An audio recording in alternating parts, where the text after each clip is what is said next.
Tantra is a Sanskrit word. Tantra has two dimensions to the word. Tanoti, expansion, as Swami Satyananda describes it. Expansion of mind. And trayati, liberation of energy. Expansion of mind, consciousness, awareness, and liberation of energy. Awakening of the energy. This is the meaning of word Tantra. It combines so many different smaller paths, so many different masters who believed in the path of Tantra.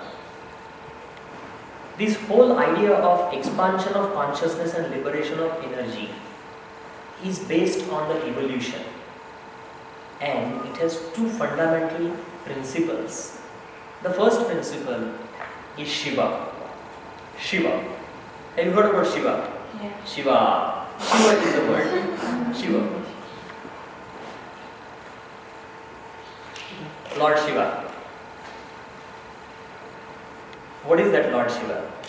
Do you really think that there is a man who is blue in color, who has a cobra around his neck, and he sits on the Kailas mountain? No. Huh? Myth.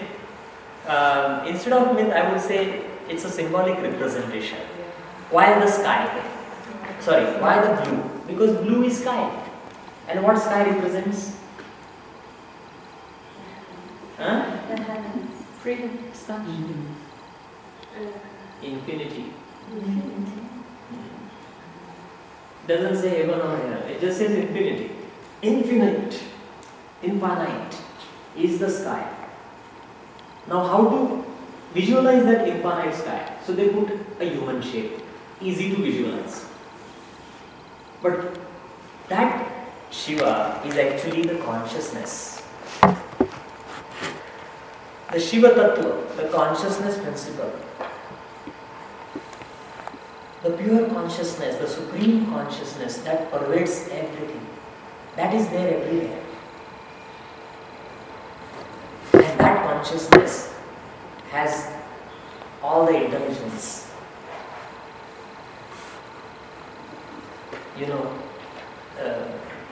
the little plant or a very little living being, maybe a bacteria.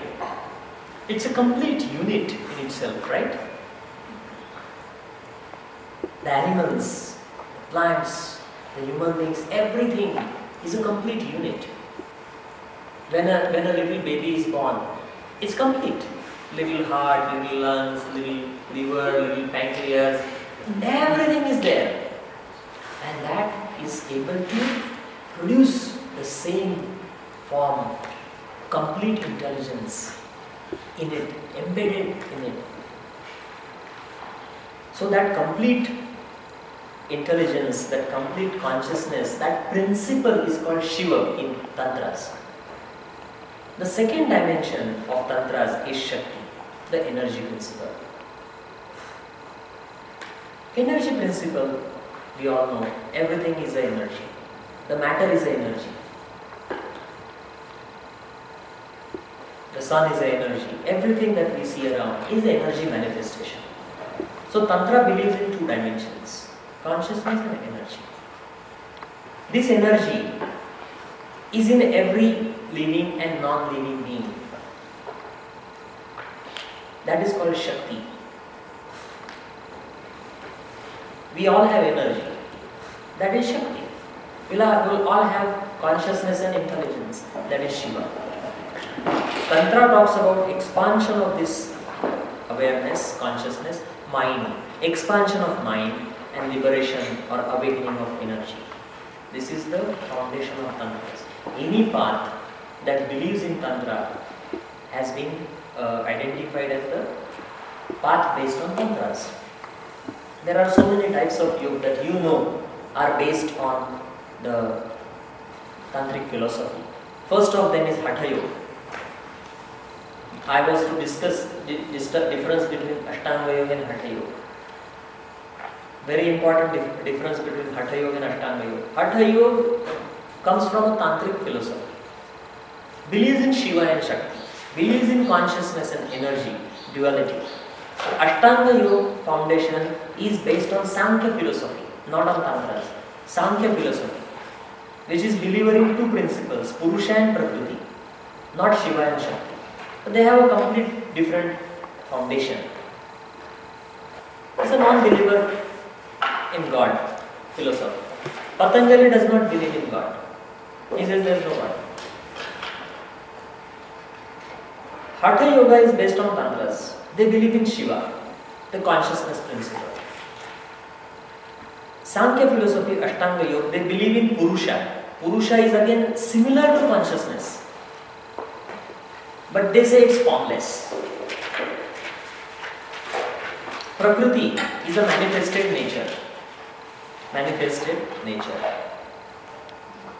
So Sankhya philosophy, Purush Prakriti. Tantra philosophy, Shiva Shakti. You will find lot of references in Hatha Yoga texts to Kundalini. Because Kundalini is the Shakti.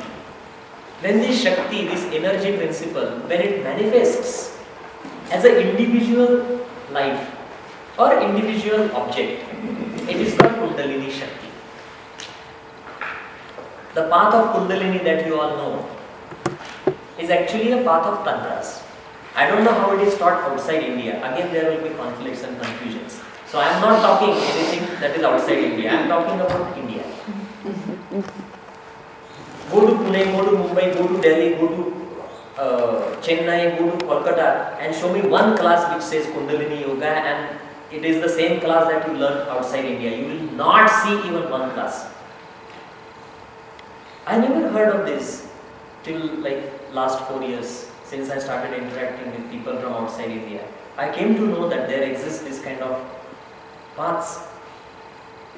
There's one very great author who is highly respected by even yoga masters. Even in India, the yoga masters have referred to his work that he did on Tantras, and his name is Sir John Woodruff.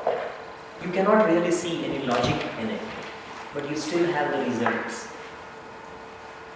Then this Sir John Woodruff wrote many books on Tantras. Some of them, the names of the books I am telling you, is Principles of Tantras, Part 1, Part 2. Garland of Letters, The Serpent Power. These are all the books written by Sir John Woodruff. He writes it in another name also, Arthur Avalon. Google. Please know that. Which one? John Woodruff? Yeah. JOHN WOODROFF. Roughly, it's not a correct division. Let me tell you, it's not a correct division. Into two. One is the right hand path, second is the left hand path. It's not a correct division, let me tell you, just for the convenience. The right hand path is the path which is socially acceptable. Socially acceptable techniques are easy to practice, safe to practice, and these techniques, they involve paths or types of yogas like mantra yoga. Now mantras are everywhere. Ashtanga yoga does not have mantras except for Om. Hatha yoga has many other mantras. Kundalini yoga, there are mantras. Yeah. Yes, every chakra has a mantra. There are special mantras that can awaken Kundalini. Even if you chant Gayatri mantra, it can awaken your Kundalini. Actually, any mantra can awaken your Kundalini. Because what is Kundalini? It's energy. Dormant energy in you that can be awakened with the chanting of mantras. Mantra yoga is the right hand path. Then there is a path called Kriya yoga. Kriya yoga and Hatha yoga are similar paths. Hatha yoga has more techniques, Kriya yoga has less techniques. But the techniques in Kriya yoga are more detailed. Technique like inverted pose, Viparit Karani. You have practiced inverted pose? Inverted pose is called mudra. What is a mudra? I will discuss it in the Hatha Yoga lecture, which is actually starting with the Hatha Yoga. It's a gesture which affects your mind. It affects the state of your mind. When you do dhyana mudra, this is a mudra. When you do this, your mind is affected. How it is affected? When you make it inwards, this ego finger, when you turn it inwards, your mind slowly starts concentrating, slowly starts relaxing. You become more calm. You internalize your consciousness. Day before yesterday we did one. That I don't know. That you have to find out. Just holding this mudra. Yes, it helps. Now this mudra I taught you the other day. This one, remember this. Do this mudra or do this mudra. It's called yoni mudra. And see how it helps. It allows you to look inside quickly. They definitely affect. So, Viparit Karani Mudra, the inverted pose, is there in Hatha Yoga. And it is there in Kriya Yoga as well. Now, in Kriya Yoga, this inverted pose, you have to do the inverted pose and you have to meditate on chakras. You have to visualize. But that is not there in Hatha Yoga.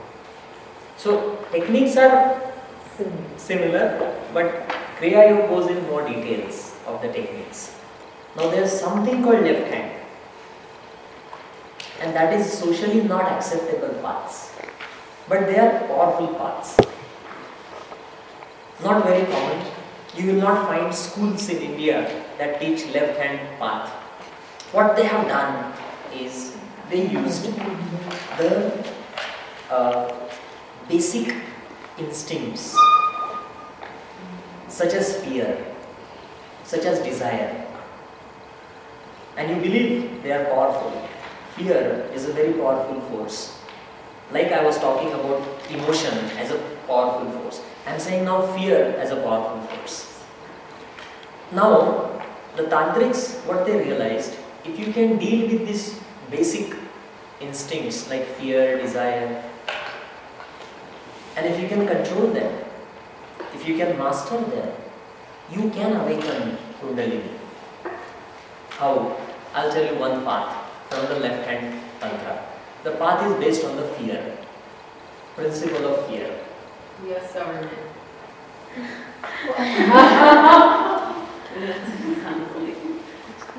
This fear, individual fears that we have, is the fear of death. Yes, everyone is scared of death. Can you overcome that? It's the question. Can you overcome that? You can overcome that, yes? Yes. Have you seen these people who do these extreme sports?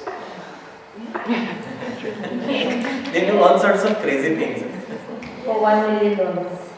Not even $1 million. They just do it for fun. It's not necessarily $1 million. It is a reality show and we talk about that. No television discussions. My tantric understanding. So what these tantrics actually do is they get over this fear to an extent where any more fear added and nothing happens. And that is actually the expanded state of consciousness where the Kundalini is awakened. To deal with that fear, you need extreme energy. So as you are dealing with that fear, you are increasing your energy, you are increasing your tolerance, you are increasing your prana, and that is Kundalini. People say, I have seen one Kundalini yoga teacher. She says, yes, I can feel all these things. And little bit here and there, and she burst out in anger and said, no, not like this, not like that. She had so many psychological issues. If you have so many psychological issues, I mean, how can you say that you have a Kundalini awakened? Your Kundalini is in fact more sleeping. I will narrate one part for you. So if you ask them, the awareness link is intact. And can you get over that fear with proper conditioning? And I say yes, because when I hear of snake, I am not scared. But when you see a snake, you are scared. If not, I put a cobra here, you will be scared. I will not be scared. Because I know and I have understood what's happening. So with all this, just not intellect, but with your emotional energy, you can transform that. And at one level comes when everyone knows, yes, the death is there. So why I should be scared of that? Each obstacle, try and balance your mind. If at all you don't go crazy before that. And the higher stages, meditate, touching to the dead body, the ghosts around you, the cobras around your neck, around your body. And if you can meditate and relax and your pulse rate goes down, blood pressure goes down, not like below 70-40. then you are going to die if it goes too low. But low means relaxed, like you're very relaxed. That state, when you try and balance this, a state of your mind comes where no more fear makes you scared. You are relaxed. And this is the path where the Kundalini awakens. That is a deep state of expanded awareness that you reach. And this similar thing can be achieved with other issues like other basic instincts like desire, sexual desire. And I told you that you restrain. Actually that path of sex which talks about awakening of Kundalini is you get involved in a sexual act. And every added sexual stimulus, like you have a partner, every added stimulus, you bring a thought that the other person, she is the goddess or the goddess, the mother. If a man is thinking, on one hand he is increasing the desires, immediately on the other hand he is saying that it's the mother, the goddess, and restraining his desires. There is never an expression of desire. It's a restraint of that desire by exposing yourself to that. The psychologists know this as exposure therapy. If someone has a fear of snakes, they expose them to the snakes. To restrain yourself from the sexual desires, you expose yourself to the sexual act, which is very, very difficult. Exposing yourself to fear, exposing yourself to desire in the raw form is the worst thing that you can do. And that brings the downfall. That's why 99.99% people who walk on the left-hand path become crazy. Now about Osho, I don't know what he did and why he allowed it, but he allowed people or his disciples to get involved in relationships and not thinking. Probably what I can read from his philosophies is he wanted people to get over the guilt. The religious grip, religious guidelines that gripped the mind, socially acceptable, socially not acceptable. How many times our behavior is controlled by social acceptance? Even when in the mind you are angry, you have to say, no, I am okay. Right? You have to smile and you have to say, okay. Many times you don't want to say sorry, but you have to say sorry. These kind of conflicts result in split mind. He wanted to avoid that. I don't know whether he was successful or not, because some people told me that they went to the ashram, stayed there for a long time. But when they came out, they felt so guilty because they could not accept what they did in the ashram, not this ashram. Because we are not a follower of Osho. Guruji is not Osho's follower. But one thing I can tell you, that he was a very, very intelligent man, and his study and his intellect was amazing. The insights that he developed was fantastic. So, but stop there, because the rest I don't know. Every country he went and he talked about politics, he talked against this, against that, against that. If you are in a yogic frame of mind and yogic lifestyle, The masters have never commented. So maybe that mistake he made. But other than that, little things, I don't know if it's a mistake or not. But other than that, his teachings are very, very nice and very good. So both. But he has nothing to do with this path of Tantra.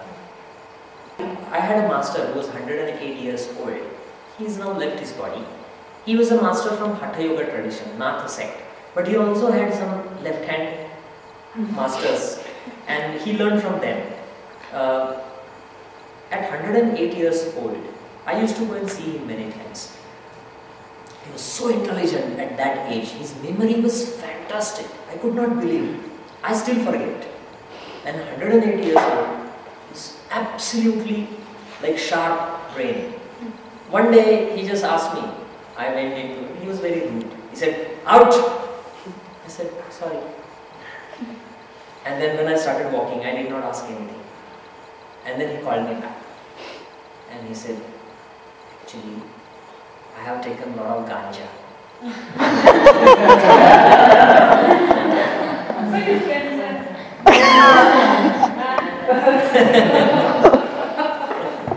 Marijuana. And he said, I have also taken alcohol. And I don't want you to stay near me. Because that's not your path. Go, see me tomorrow. He was alright. I could hardly distinguish. But then the next day when I went and I asked him, he said that under the intoxicated state, if you can regain the expanded awareness that you have in meditation and that control everything, but again expanded, that's a challenge that they have given to themselves. At that stage, control your desires. At that state, control your thoughts. At that state, control the negativities. It's a challenge. When your brain is under... But don't try this because... So you mean it will be a reason. It will be a reason for someone to say, okay, I'm trying this to control myself. Yes? What about people who say that ganja is used to reach a state of higher consciousness? See, I'm telling you, you apply the same thing. If you take ganja, you are not going to be self-realized. You have to be able to control yourself. The efforts that you put in controlling may be of monumental nature. So that's where your prana comes into picture. It's similar like dealing with fear. One aspect. Now, some texts have mentioned about something called somaras. I don't know what that is. They say that awakens Kundalini. It's an intoxicating drug. How it intoxicates, whether it's some kind of LCD or something, I don't know. It seems like there's a huge duality though, because in one sense you're saying, you know, you're letting go, and then in another sense you're intensifying to let go. Like, does that make sense? What do you mean by letting go? Like, with the one path of yoga, you're conscious, but you're trying to let go of your fears or your tensions, or like with hatha yoga, you're trying to like let go and relax and free your mind. And then in this sense, you're stimulating your mind to see if you can still let go. See, the only thing you should remember is they are talking all the while about control. Right. Control. Now how you get it is different. When you relax in Hatha Yoga, you become more aware of yourself. You deepen your awareness. In that awareness, you realize the conditionings. So you decondition yourself and recondition yourself. That is mastering your own mind. In Tantra path, you put yourself in the negativity. So you sit down so that you can jump high. The left hand Tantra sits down to jump high. The right hand Tantra is finding a ladder and slowly climbing. So left hand Tantra is a fast path. Right hand Tantra is a slow path. Left hand is socially not acceptable. Right hand is a very safe and easily applicable. Asanas are easy. Finding a dead body and sitting next to it is difficult. Yes? How do you make the difference between a right, a truth control and the control of the ego? Because in our culture, we are a lot under control, but it's a bad control. I mean, it's like neurotic control. So Yes. Actually, what you have said is very, very important. And in fact, that becomes the core of why you need to learn these techniques. Because now I just told you. So you can practice yourself. But then it will be more of a suppression, more of an ego-driven decision. And then if you suppress it, that's the worst thing yoga says. And yoga talks about developing understanding. So it's your own individual practice. That's probably one of the reasons why it's not practiced as a social technique. No yoga technique is practiced as social. Because in social context, what is available is social conditioning, that is ego. Measure. But when it is individual, you express. And then you, actually it's a one-on-one teachings in yoga. Exactly for what you say. So the teacher makes sure that what you are doing is not suppressing your ego.